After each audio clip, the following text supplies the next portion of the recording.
Abbottabad Gandhi dam वाक़ plaza के basement में शॉर्ट सर्किट से शदीद आतिशबाजी, 6 दुकानें जलकर खाकिस्तान होगी। हादसा के खिलाफ एबटाबाद के ताजिर सड़कों पर निकल आए। शहर रेशम पर धरना देकर शदीद एहतजाज शुरू कर दिया। ताजिरों का वापटा और जिला इंतजामिया के खिलाफ शदीद एहतजाज और नारेबाजी। ताजिरों का कहना है कि आतिशबाजी वापटा की नाअहली की वजह से पेश आई। उनका कहना है कि आतिशबाजी की वजह से ताजिरों का लाखों रुपए का नुकसान हुआ है। जिला इंतजामिया और वापटा ताजिरों का नुकसान पूरा करे बसूरत दीगर शहर रेशम को बंद करके एहतजाज जारी रखा जाएगा।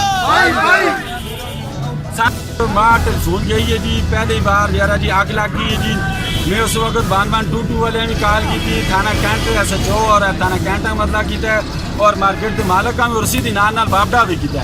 बापडा का कोई भी अधिकार नंबर नहीं चाहते आ, ठीक है जी। इसी तरह उन्हें कंप्लेन नंबर पर फोन की दिया, कोई नंबर नहीं चाहता है।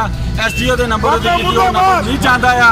काफ़ी टाइम में जैसा कि इतने पहुँचा उस वक्त मैं SDO इलाके में जैसा वक्त आया उस वक्त 112 गड्डियाँ इतने पहुँच आई हैं।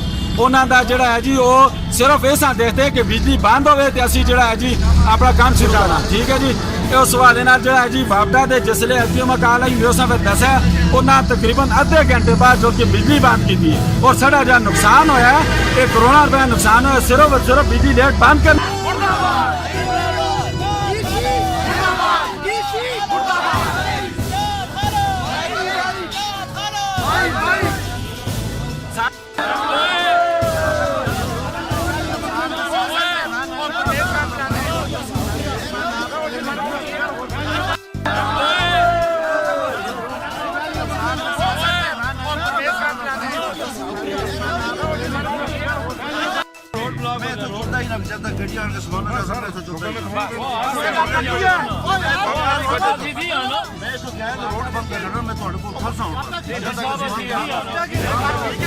मैं और सारा क्लियर कराना है।